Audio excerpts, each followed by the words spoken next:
Well, here we are back on site with Tucson RV Solar. We got the trailer out here, and today we're getting to work on a Jayco Red Hawk.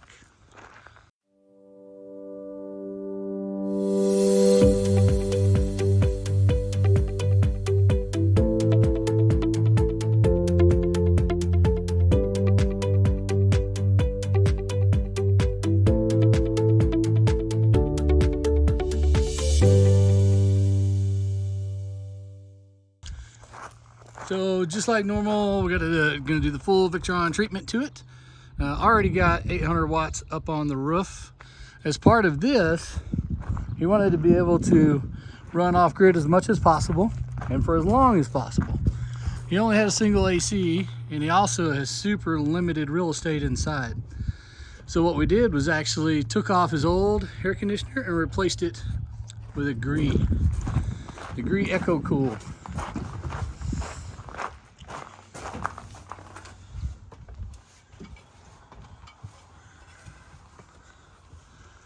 And you can see up here, already got our 800 watts and we got the Gree Echo Cool in place. Got to finish doing a couple of things on it inside.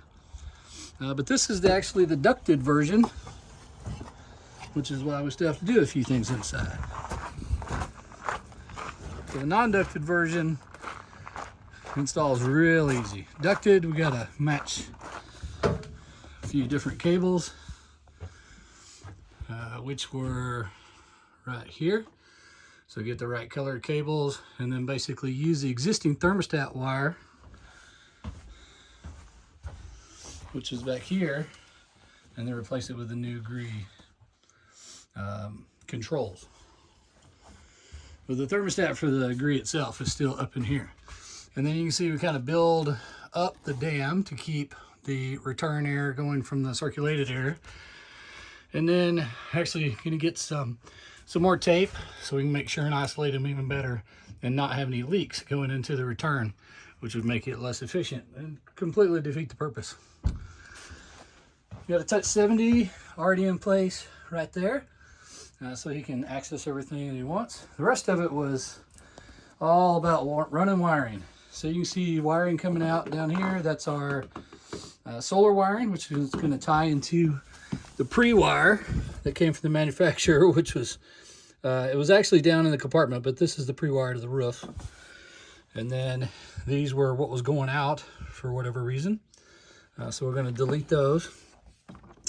And then we got our HDMI USB cables extending through this. We're able to actually fish around all through the pipes in the bathroom, go under the shower, and then back behind the power distribution box by the old transfer switch. And then it's actually all going to come in on the other side of this wall, because that's where all of it's going to be.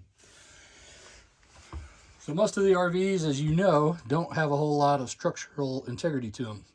So you can see the 1.5 by 3s that we have in there. We're actually going to build up the structure there, so that when I hang the wall on the outside, there's plenty of heft to be able to hold that inverter in place.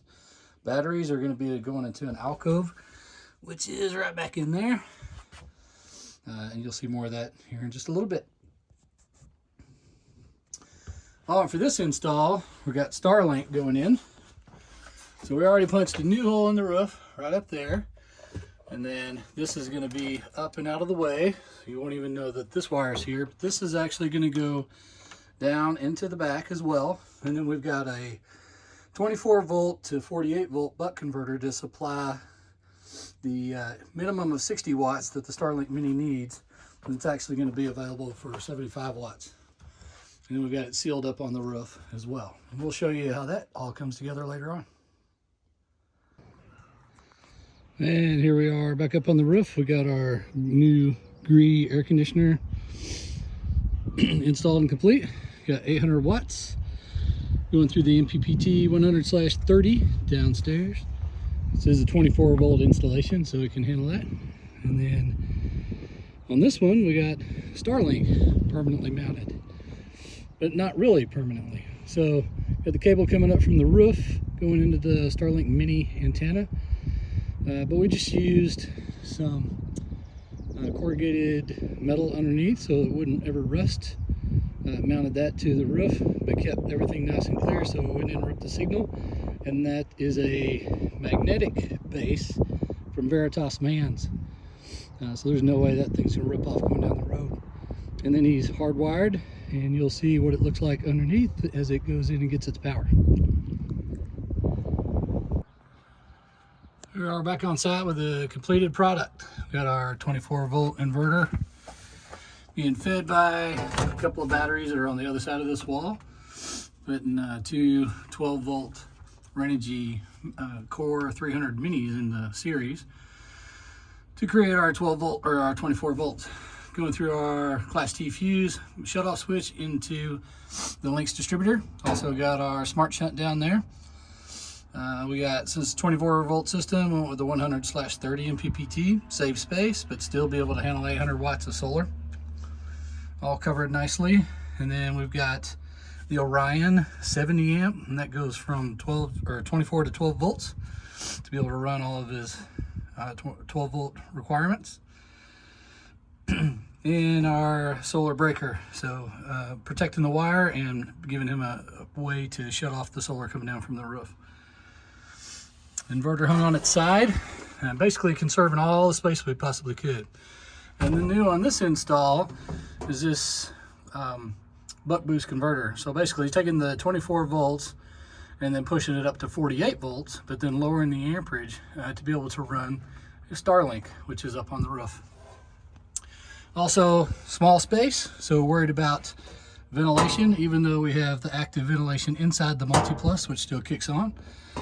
So we installed a bigger fan over here on the left, so that's bringing in the air-conditioned air, cooling off this area, hits the inverter so that it can suck in that cold air, cool off the transformer inside, and then two smaller fans which fit perfectly underneath his water setting plate.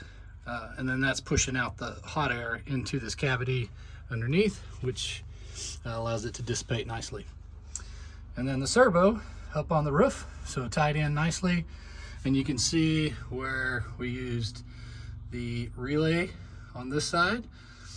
So using the temperature probe right here to activate that relay. And then the temperature probe is plugged into an analog temperature sensor 1. So a whole lot of things going on in a small space, and we're able to conserve his area to put his Blackstone. So I'm pretty sure he's going to be happy and be ready to hit the road.